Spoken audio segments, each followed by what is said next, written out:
ya PRO ari kumwe na Juno Kizigenza ndetse na Kivumbi King anakuambia kiri gute my people. Right now turamufite ku murongo wa telefone PRO nkuko nagusezeranyije ko tuza kuba dutera story nawe. Reka numve kwanza kari kutwumva fresh hanyuma tugire ibyo tuganira by'ibi bitandukanye. Bob my brother uri kutwumva neza? Yes my brother, ndabumva neza kabisa ni Fine FM turi mu kiganiro the industry tugoye ikaze Bob. Murakoze cyane kabisa ndishimye. Waratubwiye ngo uratubashije ngo kiri gute my people natwe ni très bien. Wowe kiri gute papa? Kiri fresh. Ni sawa cyane kabisa. Ndumva nishimye sana kuba turi kumwe right now ukaba duhaye umwanya wawe. Yeah man. First of all, Bob, reka kwanza mbanze mhere kuri izina ryawe before ko ninjira muri projet zawe zitandukanye. Naho zenguruka kuri ndiko gucukumburaho kidogo ndeba byinshi bikuvugwaho ariko hari amwe mu mafoto yawe naje kugira gutya muzaguhura nayo. Hari aho ugaragara ufite tattoo y'izina ryawe Bob ku gatuza. Ndavuga ni maybe iri zina rishobora kuba wenda rifite igisobanuro runaka, hanyuma ndavuga ntireka tuze kuba twaniriganiraho why Bob ryarishatse kuvuga icyagiye kubera icyo ryo zina wahisemo nanone ko ryo rigomba ku brandinga ibikorwa byawe muri rusange risobanuye iki kwa? Ubundi zina Bob yari zina yanyise kandi yarinyise amuzi, yarinyise nawe atarambona inde yumvaga ndi papa wanjye. Papa yego. Papa wanjye yumvaga yari umunyamuziki, kera nyine muri ho twabaga mu buhunzi tutahunguka ngo tutahiye iwacu. So rero mu gihe we yari umushyushya rugamba rero yanyise Bob avuga ko bazanyita Bob. Ataranambona naravuka batimubwira ko nzavuka. So rero ni izina yampaye arimpa, naje no kubaza impamvu yari impaye nsanga nyine ibisobanuro cyabyo ni ikintu gikomeye, ni nk'igihango. Ndavuga rero reka nayo niyo brand, icyo kintu nyine nayo navuga kagira ingavyo buriya ni gikomeye kuri byebanjye. Wow, byiza cyane. Hari ukuntu tujya tugira gutya amarigara y'abajeni tukaganira kuba artist of course, ku bantu babarizwa muri industry tukagenda tubagarukaho. Buriya benshi twari tuzi ko maybe wenda rishobora kuba ryaraturutse kuri inspiration ya Bob Marley, maybe ibintu nk'ibyo kanu ka Bob kara ku inspiring nkuko twumva bano ba Tupac, hakaza ba PACSON n'ibintu nk'ibyo. Urumva ko ubashe kubidusobanurira fresh ubundi ubona bibaye clear. Cyane kabisa. Neza cyane. Hanyuma Bob, reka ku ruhande rwanjye nanone by the way ngushimire cyane kubwo guhesha agaciro ndetse no kuzamura iyi game yacu muri rusange mu bijyanye na production n'ibintu nk'ibyo, dore ko uyu munsi at least dufite umuziki usoundinga neza ku rwego mpuzamahanga. Ni ibintu mu by'ukuri mbona of course you're welcome. Ni ibintu mbona kabisa nako bidutera ishema kumva ko uyu munsi 80% zimwe mu ndirimbo nyinshi dukina wumvamo ikintu cya Bob PRO. Bishatse kuvuga ngo nakazi katoroshye wakoze from way back ndetse na n'uyu munsi. Iyo ubona zimwe mu ndirimbo zawe wakoze ziri kugenda zihatana mu award agiye atandukanye ari international, mu by'ukuri wowe niki uri gufeelinga ugeranyije uburyo wabitangiye urwo rugendo paka na n'uyu munsi ubu uri gufeelinga? Ni ishema rikomeye ku gihugu cyanjye, ni ishema rikomeye kuri industry y'umuziki nyarwanda, kubera ko ni ibintu twese twifuza. Buriya ikintu tumaze ku isi kiba icyo turi cyo, ni nayo mpamvu icyo tumaze nyine kizasigara kizabaho igihe kinini kandi kiba cyarakomeje, kiba cyarateje imbere kikanagira n'icyo gisigira ubumenyi n'abandi.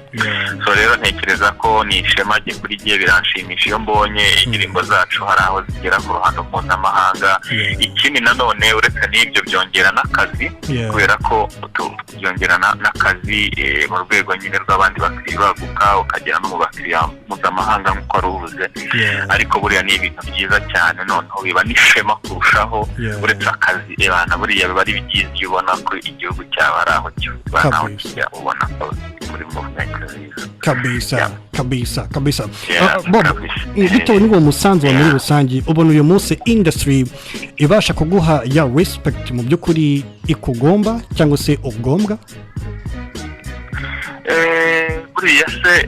respect rero buriya agiye ukuntu mba mbibona abantu twese turi muri movement nziza kandi turubahana urwego twese turiho abantu turubahana ikindi mbona ko ari byiza aho turi kuva naho tujya ntabwo ibintu biraba nk'uko tubyifuza ntabwo turi muri Amerika ngo batange Grammy batange ibihembo birenze ariko at least nibiba at least ubona ko izo mpinduka zigenda ziza n'ibindi bizaza mbona ko it's just ni time abantu bagenda bamenya ibintu byinshi uko tugenda dutera imbere n'ubu ngubu n'ibidukora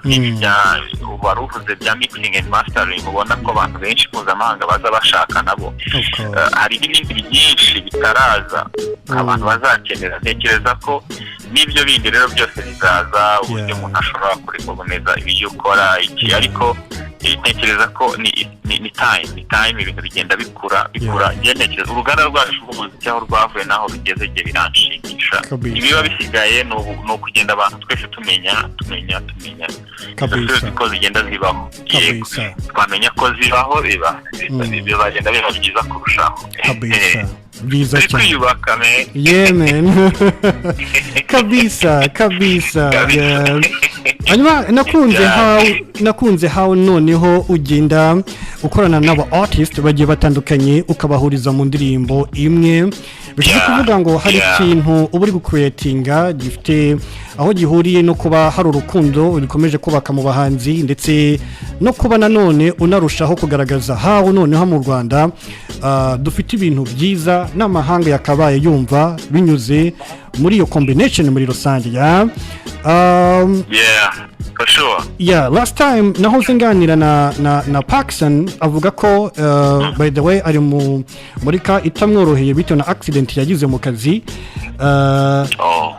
yaravunitse ariko yagarutse ku kintu cy'uko ngo industry yabona ko nta rukundo rurimo abenshi turaryana ariko ngarutse ku ruhande rwawe hari ukuntu still uhuza abana bahanzi ubana nabo umunsi ku munsi icyo kintu PACSON yavuze kijyanye n'urukundo rudahari muri iyi industry mu by'ukuri ubona ku ruhande rwawe gihagaze gute ubundi rero reka tuvuge urukundo na industry ni ibintu bibiri bitandukanye n'umuntu personal umuntu industry n'urukundo ni ibintu bitandukanye noneho ahubwo urukundo ni iki urukundo buriya gemba mbona twebwe umuntu yewe as Bob ngomba gutanga urukundo ntabwo ngiye negereje urukundo kugira ngo mbone ko gutanga urukundo so rero ntekereza ko nta kibazo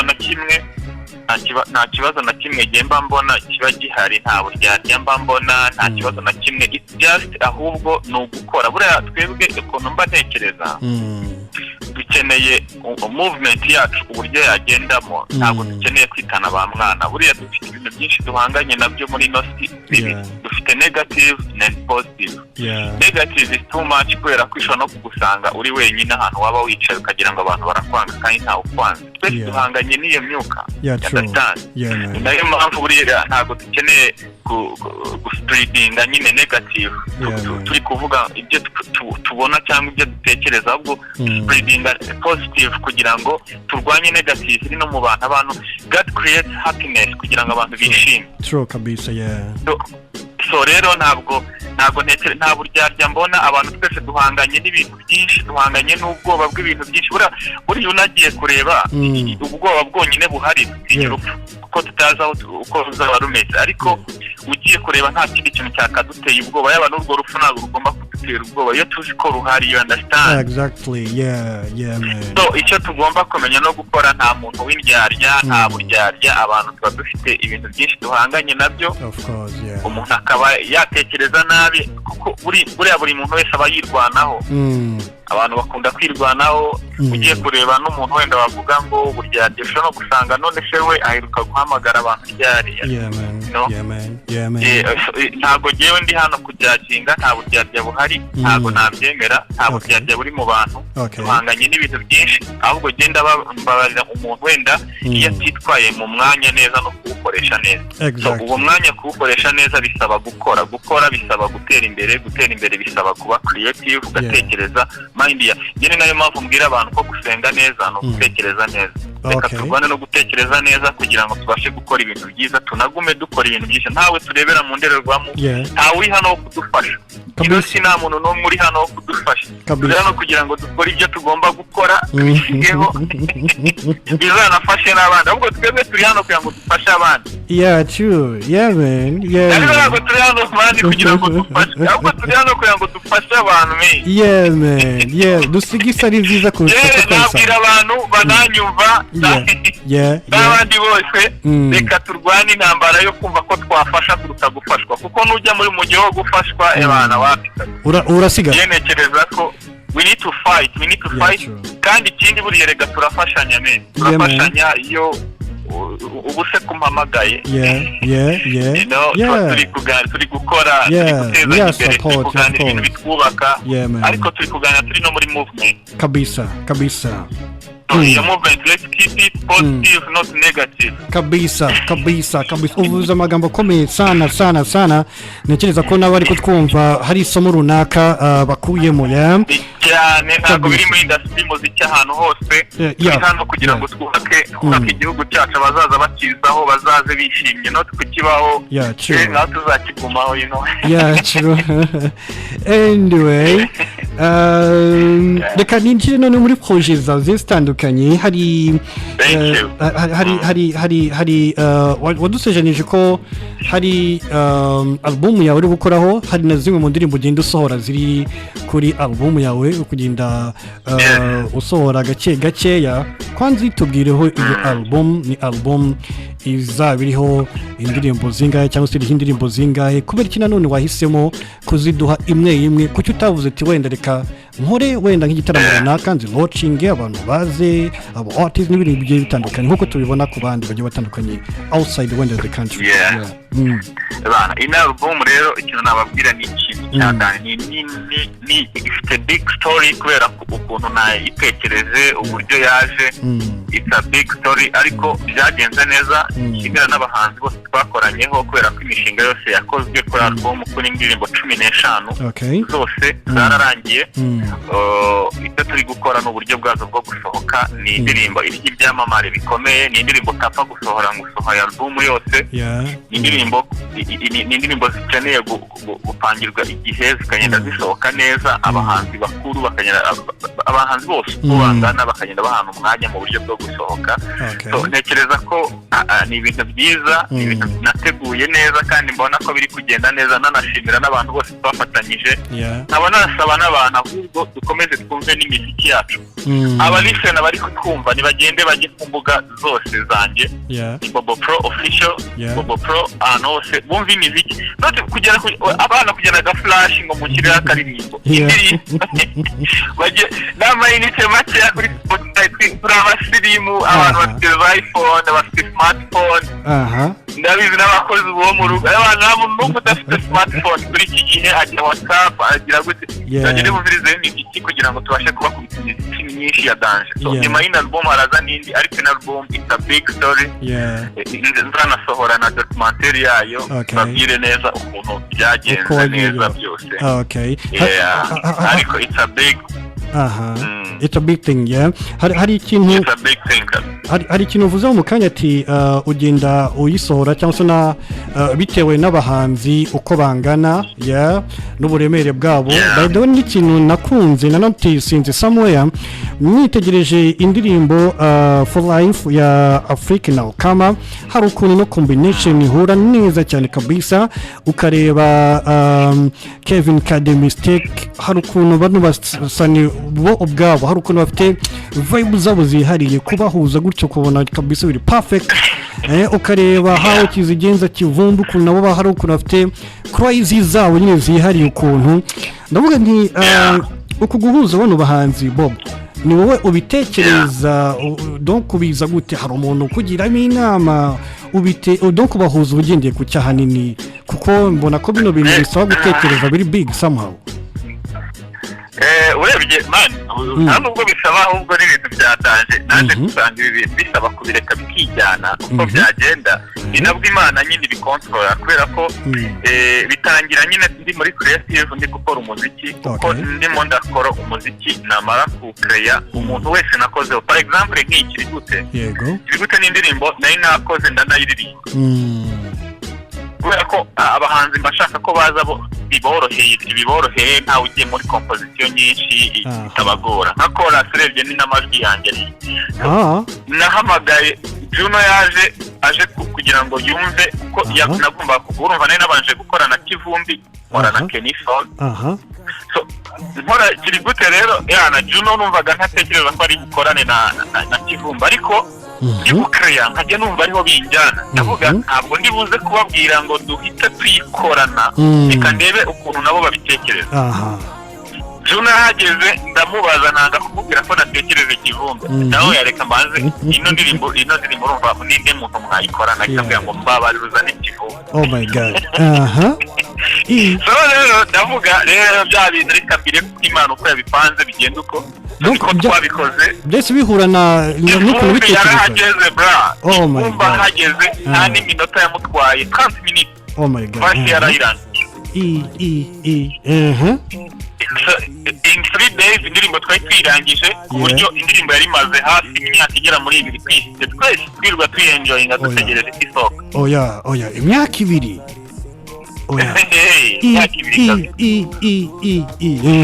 Ini album naitangiye 2018 oh my god kariza man Bob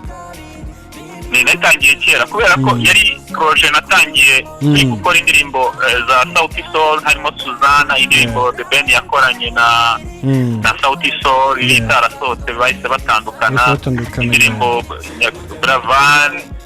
yari yakoranye nabo urumva twe turi mu bihe cy'igihe nyine za 2017 banazi na 2018 nibwo natangiriye album kabiri nibwo natangiye ziririmba ariko abahanzi bataratangira kuzijampingamo ariko nzikreya amabiti amwe namwe nkora reba abaproducer bamwe tugakonekta vibe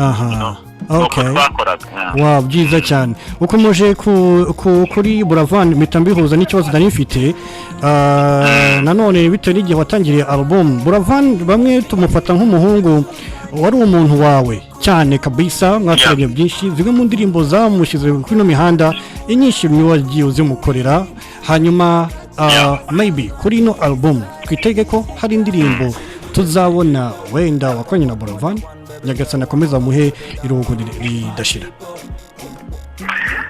Buravan n'umuntu buriya dufitanye amateka manini even na studio ubu mfite ni hasoye oh my god niko nabyita so rero Buravan hari indirimbo nyinshi twarakoze ariko nahisemo kuziha umuryango zose nazaye umuryango ahubwo bazapanga uburyo bazazisohora nzanabafasha n'uburyo byagendamo kugira ngo bifashe umuryango we kuko ibyaba yarakoze byose ndumva icyo byafasha umuryango we nahisemo ko nabiharira umuryango ndazibaha izari zihari ndanazibafasha ndetse nitego n'uburyo zose zanasohoka nari napanze ko umuntu yabasapotinga uko byashoboka kose kuko hari fondasiyo irwanya ibintu byo kurwanya kanseri ya Buravan kugira ngo niho bizerekeza gufasha abajene abantu niho umuryango we nawe uhita ubyerekeza n'ubundi abantu bafite ikibazo kanseri ya pancreas fondasiyo batangiza ubwo ni umurongo uzabinyuzamo anyway hanyuma umurongo n'ubundi true kabisa timing isa nk'iri kumfata ariko buriya hari igihe kizagira ukaza noneho in the house tukaganira noneho birenzeho gusa nanone sinagenda nta kubajije nti mu by'ukuri hamwe n'ibyo byose utubwiye hamwe n'ibyo byose udusabye nanone kuba ari kutwumva muri kano kanya kuki ahanini noneho twashishikarizaga abantu kujya kuri Spotify cyane kuruta uko tujya kuri YouTube, kuko abanyarwanda benshi turuhukira kuri YouTube. Why kuri izo social media zindi maybe? Buriya ntabwo mba mbashishikarize kujya ku rubuga rumwe, ahubwo mbangira ngo narwo barumenye. Buriya Spotify n'umwe mu mbuga nazo zicururizwaho imiziki kandi binoroshye gutunga muri telefone, kuko buriya YouTube anamayinite itwara ni menshi, kuko itwara visual igatwara n'ibya audio, ariko buriya ziriya mbuga zindi ushobora gukora ni na playlist y'indirimbo, ushobora gufata nk'izi ndirimbo maze gusohora ugahita uzihuriza hamwe ukajya uhora uzumva.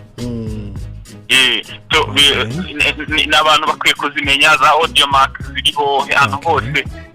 abafite iTunes muri telefone bayikoresha. Nzi ko abantu benshi basigaye babifite ubu, abantu n'abasirimu cyane. Ahubwo nibagire nibagabanye ubugora, bareke kuzumvira ubuntu, hari abantu basigaye bagenda bakajya kureba ba DJ na gaflash. Nicyo bikomeye cyane. N'amafaranga amayinite. Anyway, ni blague ndabizi, ariko niba tugomba kubakangura ni ibintu byacu no kubakangura. Ibintu ni ibyacu, ubundi ikintu duhari kugira ngo tubahe vibe kabisa. Tubahe ibyishimo kabisa. Kabisa. So reka ngushimire sana kuri time yawe duhaye. Ndabashimiye cyane. Yeah man, kandi komeza ugire success muri byo papa. Asante sana. Thank you so much brother. You're welcome. You're listening The Industry with Professor Y on 93.1 Fine FM. Professor.